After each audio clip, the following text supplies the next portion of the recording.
নমস্কার, স্কিল বাংলা চ্যানেলে আপনাদের সকলকে স্বাগত জানাই। ডক্টর জয়শঙ্করের সেই ভাইরাল ভিডিওটা আশা করি আপনারা অনেকে দেখেছেন, যেখানে একেবারে আমেরিকার প্রতিনিধির পাশে মঞ্চ শেয়ার করছেন ডক্টর জয়শঙ্কর, এবং ডক্টর জয়শঙ্করকে রিপোর্টার জিজ্ঞেস করছেন যে আপনারা আমেরিকার সঙ্গেও ভালো বন্ধুত্ব রাখছেন, আবার আমেরিকার সঙ্গে যারা শত্রুতা করে, যারা আমেরিকার এগেনস্টে, আমেরিকার বিরুদ্ধে লড়াই লড়ছে, তখন অ্যাকচুয়ালি রাশিয়া ইউক্রেন নিয়ে কথা হচ্ছিল, আমেরিকা যেহেতু ইউক্রেনের সাইডে। আপনারা আমেরিকার শত্রুর সাইডেও আছেন, মানে রাশিয়ার সাইডে, তাদের সঙ্গে বিজনেস করছেন, এটা কেমন ব্যাপার?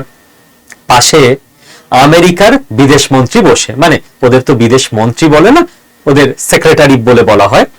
এবং ডক্টর জয়শঙ্কর বলছেন নিজেই রিপোর্টারকে, the question is, do I have multiple options? Yes, I do. Is this a problem? Why would it be a problem if I am smart enough to handle multiple partners? যে yes, আমেরিকার পাশে দাঁড়িয়ে আমরা বলছি ইন্ডিয়ার multiple option আছে। India কোনো এক পক্ষের ওপর ডিপেন্ড করে থাকে না, আর এটা ইন্ডিয়ার জন্য প্রবলেমও নয়। আমরা এতটাই স্মার্ট যে আমরা প্রত্যেককে একসঙ্গে হ্যান্ডেল করে নিতে পারি। ডক্টর জয়শঙ্কর ডিপ্লোমেসির আর একটা সাকসেসফুল উদাহরণ সারা দেশ আজকে দেখতে পেল। এবং আমরা আগে হয়তো এতটা বুঝতাম না যে কি লোকজনগুলো ডিপ্লোমেসি করছে, তার ইম্প্যাক্ট কি আমার জীবনে। আমার এখানকার এমএলএ কি করছে, রাস্তা তৈরি করছে কি না করছে, সেটা আমার জীবনে ইম্প্যাক্ট আছে। কিন্তু যারা ইউপিএসসি দিয়ে আইএফএস অফিসার হন, তাদের এক একটা স্টেপের ইম্প্যাক্ট কি আপনি এটা থেকে বুঝতে পারবেন। দেখুন, সমস্ত জায়গায় সারা পৃথিবীতে হেডলাইন, কারণ সারা পৃথিবী ফলো করছে ইরান এবং ইউএস এর যুদ্ধকে। Iran open strait of Hormuz for India flagged ships after Jaishankar Araghchi talks. তো ডক্টর জয়শঙ্কর আরাকচি, মানে যিনি ইরানের বিদেশ মন্ত্রী, তাকে 3 বার ফোন করেন। খুব সম্ভবত, আমি যদি ভুল না করি, 28শে ফেব্রুয়ারি, 5ই মার্চ আর এই 11ই মার্চ। এবং 3টে ফোনে উনি মধ্যপ্রাচ্যের খেলা ঘুরিয়ে দেন। আপনি বলবেন, স্যার খেলা ঘোরানো মানে কি হয়েছে? অ্যাকচুয়ালি যেটা হয়েছে, আপনার কিচেনে যে গ্যাস সিলিন্ডারের অভাব দেখা দিচ্ছিল, ভারতবর্ষের পেট্রোল পাম্পগুলো এবং অয়েল রিফাইনারিতে যে পেট্রোল ডিজেলের অভাব দেখা দিতে পারতো কয়েকদিনের মধ্যে, সেই প্রবলেম ভারতবর্ষ নিজস্ব স্টাইলে 6 মেরে বাউন্ডারির বাইরে পাঠিয়ে দিল। অর্থাৎ ইরান অ্যাপ্রুভ করে দিয়েছে যে যে কোনো জাহাজের ওপরে যেখানে ভারতের তেরঙ্গা থাকবে, সেই জাহাজকে স্ট্রেট অফ হরমুজ দিয়ে যেতে দেওয়া হবে, সেই জাহাজকে আটকানো হবে না, তার উপর কোনো অ্যাটাক হবে না।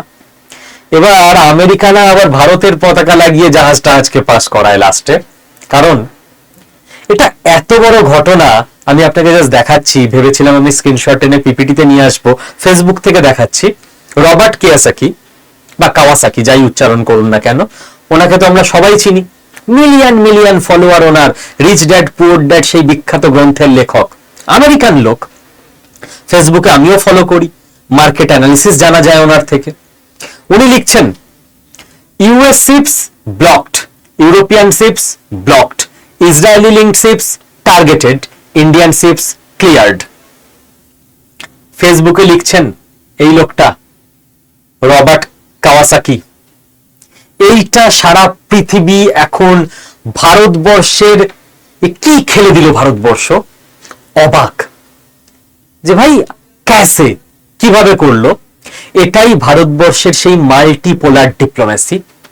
এবং আপনি যখনই তলিয়ে ভাববেন, তখন অবাক হবেন যে আমেরিকার থেকে ভারতবর্ষ ডিল করছে, তেল কিনছে, এফটিএর একটা জিনিসপত্র শুরু পর্যন্ত হয়ে গেছিল, তারপর তো ডোনাল্ড ট্রাম্পকে সুপ্রিম কোর্টই থাপ্পড় মারলো, ওদের সুপ্রিম কোর্ট।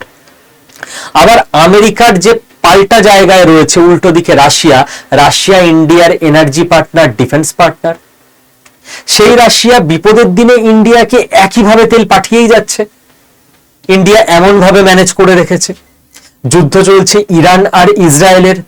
ইরান বলছে ভারতের পতাকা লাগানো জাহাজ ছেড়ে দাও। ডক্টর জয়শঙ্কর ফোন করে কি বোঝাচ্ছে?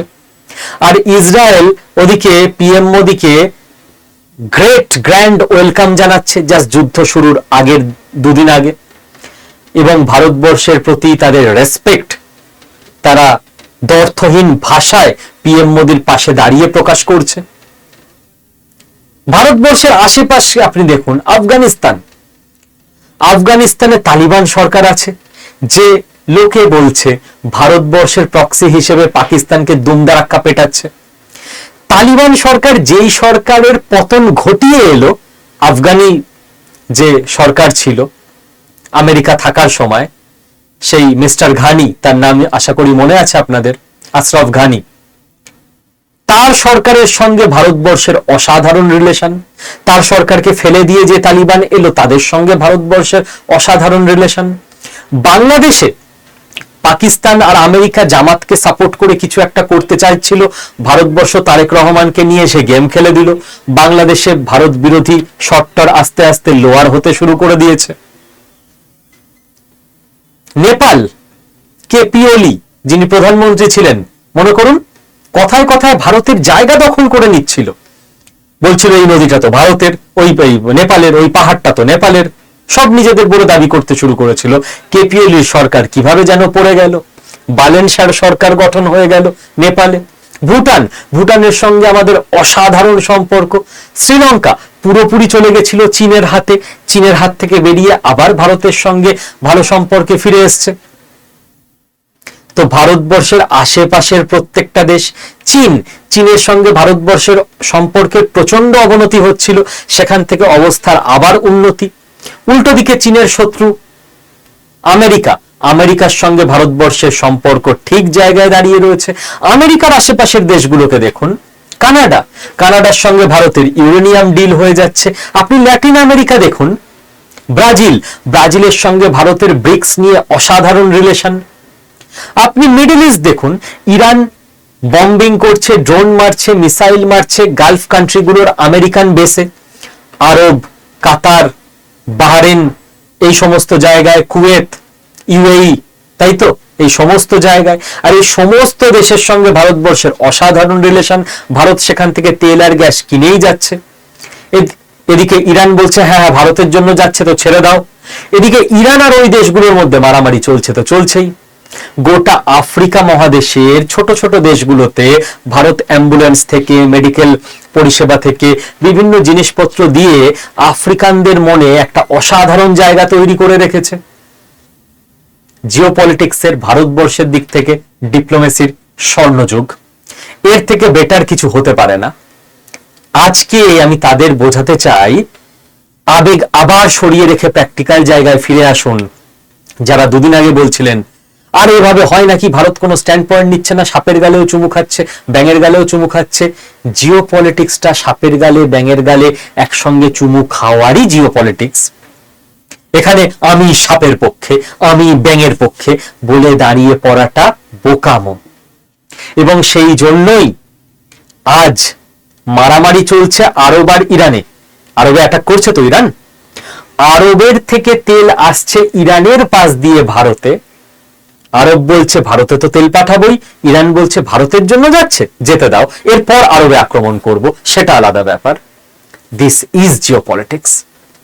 আপনি আরবের পক্ষে কথা বললে ইরান তো একদম ভুল করছে, আমরা আরবের হয়ে মারতে চলে যাবো ইরানকে। আরব তেল পাঠাবে আপনাকে, কোথা দিয়ে পাঠাবে? আপনি ইরানের হয়ে কথা বলতে শুরু করলে ইরান বলবে হ্যাঁ আমরা এখান থেকে যেতে দেব তেল। আরে কাদের তেল? তেল তো আরব দেবে না তখন। তো আপনাকে এইভাবেই ম্যানেজ করতে হবে দুপক্ষকে। এখন তো দুপক্ষ না, সারা পৃথিবীতে এত পক্ষ, এবং ভারত খালি পাকিস্তানটাকে ছাড়া ওদের আমরা অন্যভাবে ম্যানেজ করি। সবাইকে তো আবার জিওপলিটিক্স দিয়ে ম্যানেজ করা যায় না। কারোর জন্য ডক্টর জয়শঙ্কর আছে, তো কারোর জন্য যোগীজিকেও দরকার। যোগীজি এখনো ক্ষমতায় আসেনি, বাট তার আগে রাজনাথ সিং আছেন, তো ওদের জন্য আলাদা অস্ত্র আমাদের আছে। বাট বাকি পৃথিবীর সঙ্গে এই যে ডিপ্লোমেসি, সেই ডিপ্লোমেসির চূড়ান্ত সাফল্য আমরা বলতে পারি এই ঘটনাকে। এবং এই ডিপ্লোমেসি কিভাবে আপনার জীবনকে প্রভাবিত করছে দেখুন, যেটা বললাম, যেহেতু ইরানের পাশ দিয়ে জাহাজ আসতে শুরু করেছে, 4-5 দিন লাগে ওখান থেকে জাহাজ আসতে। অলরেডি 2টো জাহাজ মুম্বাইতে চলে এসছে, আরো পরপর সব লাইন দিয়ে আসছে। এবার দেখুন কয়েক দিনের মধ্যে আপনারা প্রত্যেকে যে কোনো এলপিজি সিলিন্ডার বুক করবেন, গ্যাস পেতে শুরু করবেন, আর দেরি হবে না। এবং পেট্রোল ডিজেলের যে আকাল হতে পারতো, হয়নি, সেটা আর হবেই না। ইন্ডিয়া আবারও সিকিউর করে নিল এবং একই টাইমে রাশিয়ার সঙ্গে আবার বিজনেসও বাড়িয়ে দিয়েছে ইন্ডিয়া। আপনি আপনার পাড়ায় করতে পারবেন না এতজনের সঙ্গে একই সঙ্গে সুসম্পর্ক রাখা। আপনি আপনার এক্সটেন্ডেড ফ্যামিলিতে, রিলেটিভদের মধ্যে করতে পারবেন না। বড় কাকা ন কাকাকে পছন্দ করে না, সেজ পিসি রাঙা পিসিদের পছন্দ করে না। একই সঙ্গে সবার সঙ্গে রিলেশন রাখলে আপনার নামেই সবাই মিলে ষড়যন্ত্র পাকিয়ে সবাই বন্ধু হয়ে যাবে, যে এই ব্যাটা সবার সঙ্গে ভালো কথা বলে সবার ইয়ে করে না। বাট ইন্ডিয়া সেখানে সবার সঙ্গে, পাকিস্তান বাদে, রিলেশন একই লেভেলে রেখে গেছে।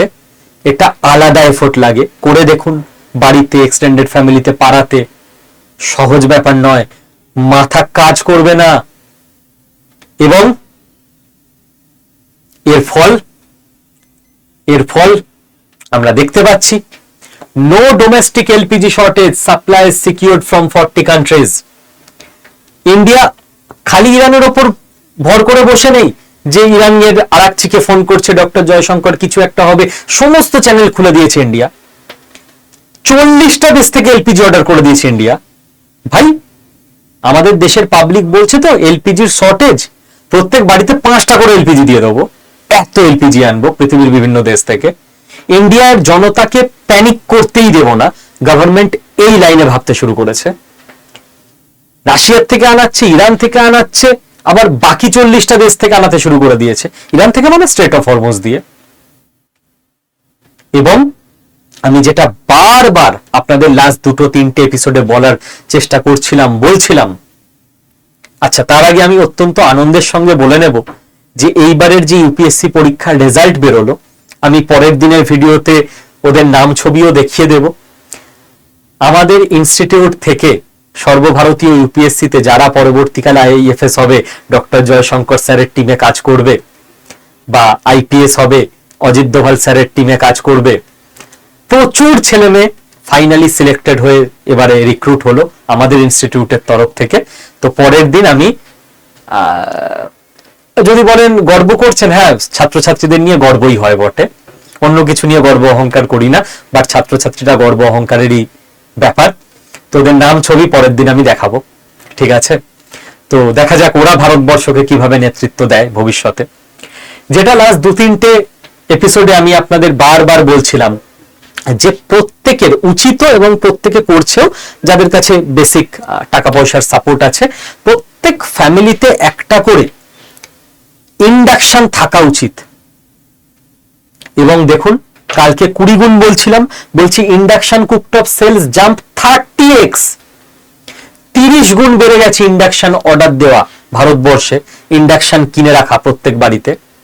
তো প্রত্যেকটা বাড়ি একটা করে ইন্ডাকশন রেখে দিতে শুরু করেছে। এবং আলটিমেটলি না, আমাদের অপশন এটাই। দেখুন তেল বা গ্যাস তো আমাদের দেশে মাটির নিচে অত নেই, আন্দামান ইত্যাদি জায়গায় চেষ্টা চালানো হচ্ছে খুঁজে বের করার, যেটুকু পাওয়া যাবে সেটুকু লাভ। বাট আলটিমেট সলিউশন আপনার কি? ইলেকট্রিক। 10 বছর পর আবার এই প্রবলেম হতে পারে, স্ট্রেট অফ হরমুজ আটকে গেল, কোথাও যুদ্ধ হলো। ডিপ্লোমেসি আমাদের অসাধারণ আছে, খুব ভালো কথা, বাট আমরা ফিক্স সলিউশন কবে পাবো? কবে আমরা আত্মনির্ভর হব? তার জন্য ইলেকট্রিকই ভরসা। এবং ওই ইলেকট্রিকটা যদি আবার কয়লা থেকে তৈরি হয়, ইলেকট্রিকের ইউনিটের যদি মারাত্মক দাম হয়, তাহলে মানুষ অ্যাফোর্ড করবে কোত্থেকে? কয়লাও তো সেই কিনতেই হবে সরকারকে, আবারও জিওপলিটিক্যাল অসুবিধা, পরিবেশ দূষণও হবে। এবং মানুষের বেশি দাম যদি হয় পার ইউনিট ইলেকট্রিকের, মানুষের অ্যাফোর্ড করতেও অসুবিধা হবে। এবং তার জন্য সলিউশন ভারতবর্ষ শুরু করে দিয়েছে। শুধু মুখে নয়, কি কি হয়ে গেছে আমি দেখাচ্ছি। আমি এই চ্যানেলে আপনাদের দেখিয়েছিলাম যে ভারতবর্ষ পিএম সূর্যঘর যোজনা অ্যানাউন্স করেছে। অ্যানাউন্স যে হয়েছে সেটা প্র্যাকটিক্যাল কি কাজ হয়েছে? 31 লক্ষের ওপর হাউসহোল্ড পিএম সূর্যঘর করে নিয়েছে অলরেডি। মানে আপনার বাড়ি হয়ে যাবে সূর্যঘর, সূর্য দেবতার বাড়ি। আপনার বাড়ির ছাদে এই সোলার বসে যাবে, গভর্নমেন্ট আপনাকে 78,000 টাকা ভর্তুকিও দিয়ে দেবে। আপনার হয়তো খরচ হলো 1,30,000, গভর্নমেন্ট 78,000 দিয়ে দেবে, বাকি 52,000 আপনার ভর্তুকিও রেখে দিয়েছে গভর্নমেন্ট। এবং এর ফলে কি হবে? এর ফলে যেটা হবে সেইটা হচ্ছে আমাদের যেটা টার্গেট যে আমরা 1 কোটি বাড়ি সূর্যঘর হিসেবে বানাবো সারা ভারতবর্ষে, এবং তার থেকে আমাদের টার্গেট হচ্ছে প্রত্যেকটা বাড়ি যাতে 300 ইউনিট পর্যন্ত ইলেকট্রিক বিনা পয়সায় সূর্যের আলো থেকে জেনারেট করে নিতে পারে। 300 ইউনিট যথেষ্ট, ঠিকঠাক ভাবে চালালে আপনার সারা মাস চলে যাবে। 300 ইউনিট নেহাত কম নয়, এবং সম্পূর্ণ এর খরচ হচ্ছে 0। কারণ এখন যে সমস্ত আপডেটেড সোলার প্যানেল এসে গেছে, এতে অ্যাজ সাচ কোনো মেইনটেনেন্স রিপেয়ারিং খরচ নেই বললেই চলে। তবে তো ইন্ডিয়া ফ্রিতে ইলেকট্রিক যেটা তৈরি হবে সূর্যদেবের আশীর্বাদে, সেটা দিয়ে আপনার গাড়ি চার্জ হয়ে যাবে, পেট্রোলের খরচ নেই, গাড়ি এমনি চলবে। সেটা দিয়ে আপনি ইন্ডাকশনে মাইক্রোওয়েভে রান্নাও করতে পারবেন, রান্নার জন্য খরচও নেই। এবং সেটা দিয়েই আপনার বাড়ির বাকি গেজেট, টিভি থেকে, ফোনের চার্জিং থেকে, এসি থেকে, ফ্রিজ থেকে সবকিছুই চলবে সম্পূর্ণ 0 কস্টে। এবার এই দিকে আমাদের এগোতে হবে। তো ভারতবর্ষের টপ রাজ্যগুলোর মধ্যে সোলারে উত্তরপ্রদেশ, গুজরাট এরা এগিয়ে রয়েছে। কেন বাবা, পশ্চিমবঙ্গ কবে এগোবে? তো বাঙালিদের কাছেও আমি আবেদন করব, যার যার পক্ষে সম্ভব আস্তে আস্তে এগোন সোলার প্যানেলের দিকে। সবার পক্ষে তো এই মুহূর্তে সম্ভব নয়, যতই ভর্তুকি থাকুক বাকি টাকাটা ইনভেস্ট করা। যার পক্ষে ছোট সম্ভব সে ছোট একটা সোলার প্যানেল ইউজ করতে পারেন, ছোটও পাওয়া যায় এখন, কোনো অসুবিধা নেই।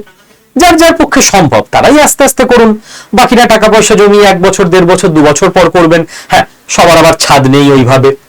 যার ছাদ আছে, ঠিকঠাক রোদ পড়ে, কারণ হয়তো বাগানের মধ্যে বাড়ি, রোদই পড়ে না, সবার জন্য তো হবেও না।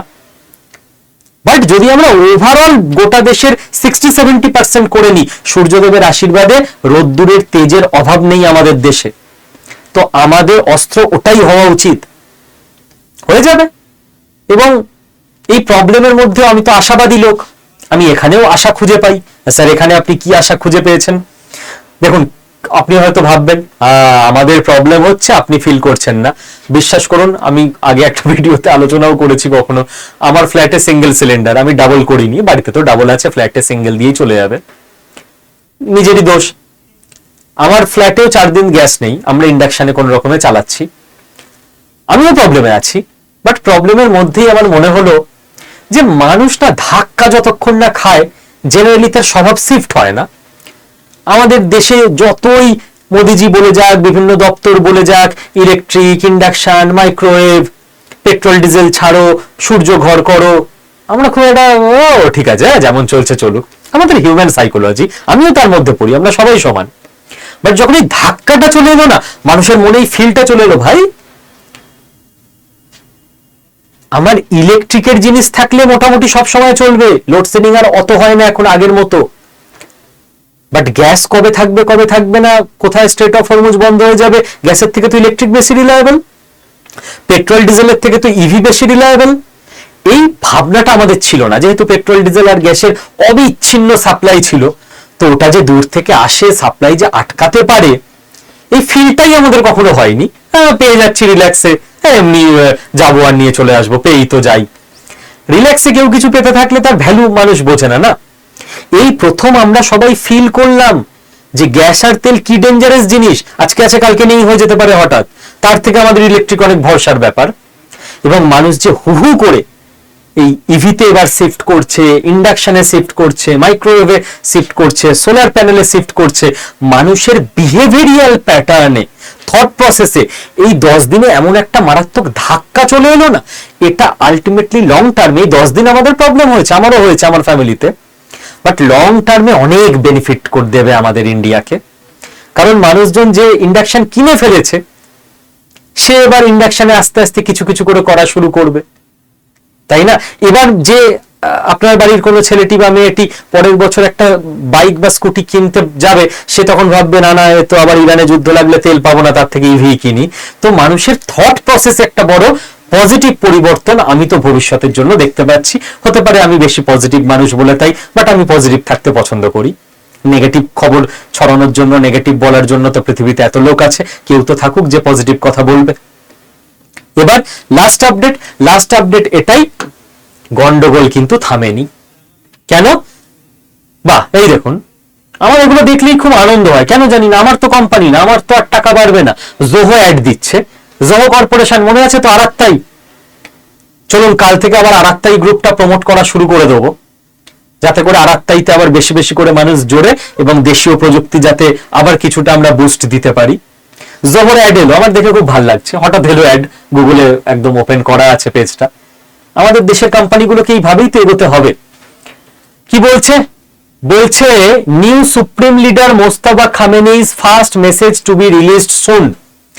ইরানের যে নতুন সুপ্রিম লিডার হয়েছেন মোস্তাফা খামেনেই, তার প্রথম জাতির উদ্দেশ্যে ঘোষণা, যেটা মোদিজি করেন না মাঝে মধ্যে, কিছু শক দেওয়ার থাকলে ভুলভাল, মেরে পেয়ারা দেশবাসীও বলে কিছু একটা ঘোষণা করে দেন, তো ওই রকম ওদের জনগণের উদ্দেশ্যে সুপ্রিম লিডারের প্রথম ঘোষণা রিলিজ হতে চলেছে। এই ঘোষণাটা যুদ্ধ কোন দিকে যাবে সেটা ডিটারমাইন করে দেবে নেক্সট কয়েকদিন।